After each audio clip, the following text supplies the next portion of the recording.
La neige craquait sous les pas. Un ciel gris, bas et lourd couvrait la plaine glacée. Face à face, deux armées se faisaient face dans un silence absolu. D'un côté, les Volturi. Harrow, Marcus et Caius en tête, leurs capes sombres traînant comme des ombres liquides. Autour d'eux, la garde, dirigée par Jane, Alec, Félix, Démétrie et des dizaines d'autres, tous les yeux rouges flamboyants, attendant l'ordre.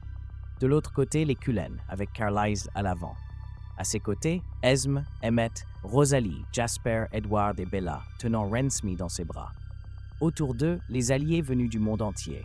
Zafrina, Benjamin, Garrett, Kate, Eleazar, Tanya, Alistair et les loups Keyleth, dirigés par Sam et Jacob, transformés en bêtes géantes aux yeux brillants comme des braises. Mais Alice n'était pas encore là. Harrow leva la main. « Je suis vraiment désolé, dit-il avec un sourire glacé.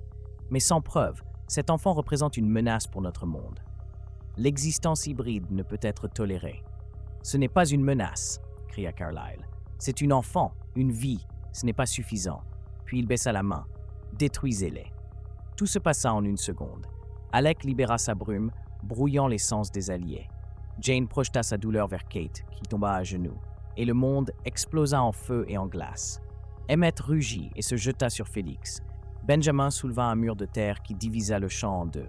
Zafrina lança des illusions terrifiantes sur les Volturi, faisant trébucher certains sur des ennemis invisibles. Les loups attaquèrent comme des éclairs gris. Garrett, avec un cri de guerre, sauta sur une colonne de vampires, arrachant des membres sans hésiter.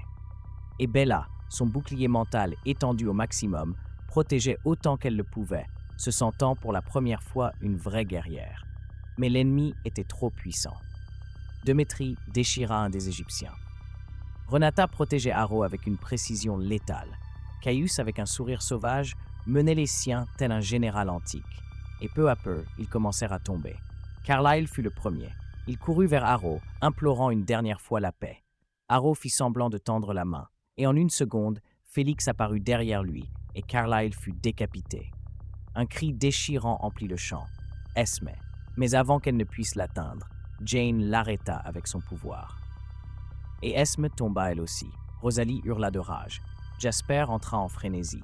Edward resta figé un instant, comme si le temps s'était arrêté. Puis, avec un rugissement inhumain, il se lança sur Harrow. Bella, quant à elle, protégeait Renesmee, cachée derrière un mur de glace créé par Benjamin. Jacob, sous sa forme de loup, la poussa du museau. « Amène-la, maintenant !» Elle hésita. « Je ne peux pas les abandonner. Tu ne peux pas les sauver si tu meurs aussi. » Bella se retourna et vit Edward face à Harrow, et elle comprit. Elle comprit tout. Ce n'était pas un jour pour vivre, c'était un jour pour se battre. Du haut d'une colline, deux silhouettes apparurent enfin. Alice, Nawel. Trop tard.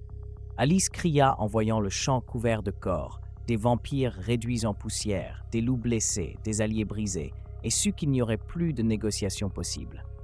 Mais il restait une chose, un choix. Alice se lança dans la bataille, courant comme une comète sombre à travers la neige. Jane la vit, lança sa douleur, mais Bella, désormais libre de protéger tant d'autres, leva le bouclier vers Alice, et pour la première fois, Jane échoua. Alice atteignit Harrow. Elle lui lança la preuve de l'existence des hybrides inoffensifs, l'histoire de Nawel, les lettres, tout ce qu'elle avait rassemblé. Harrow les prit, les luttes, et pour la première fois, sembla douter. Mais il était trop tard, Carlisle était mort. Esme aussi, Benjamin blessé, un des loups, peut-être Seth, gisait immobile dans la neige, et Edward saignait de poussière.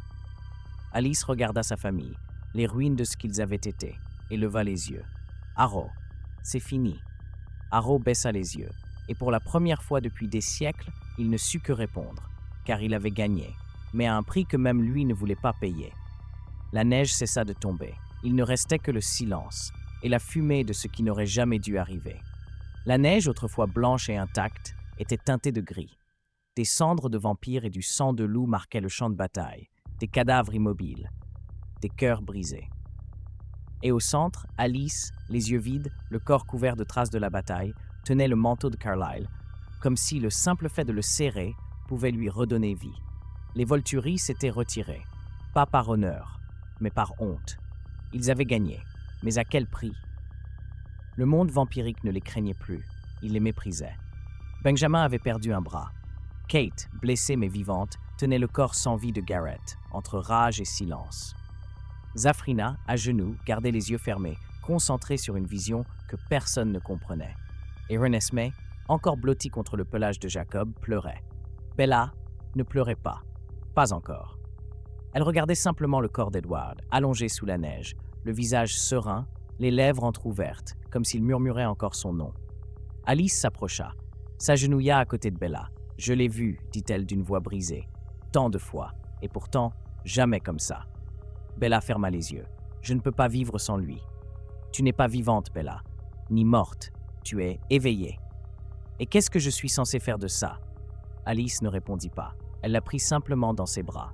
Pour la première fois depuis sa transformation, Bella pleura du venin. Les jours suivants furent un chaos silencieux. Le monde sut ce qui s'était passé. Pas par la presse, ni par des témoins, mais parce que les clans commencèrent à choisir leur camp. Les Roumains revendiquèrent le pouvoir. Les Denali jurèrent fidélité aux Cullen survivants.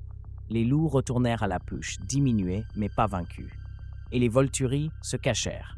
Leur autorité n'était plus crainte. Leur héritage ensanglanté. À Forks, la maison des Cullen fut restaurée. Pas comme avant, jamais comme avant. Renesmee grandissait. Jacob ne la quittait pas. Bella survivait. Chaque nuit, elle visitait la tombe symbolique d'Edward, un arbre marqué, une pierre sans nom, et elle s'y asseyait pour écouter le vent. Parfois, elle parlait, parfois, elle chantait. Parfois, elle restait juste silencieuse, et dans son silence, Edward vivait. Alice, de son côté, assuma ce que personne d'autre ne pouvait. Elle devint la protectrice de l'héritage des Cullen, celle qui négociait, celle qui apaisait, celle qui voyait venir l'avenir et osait encore vivre.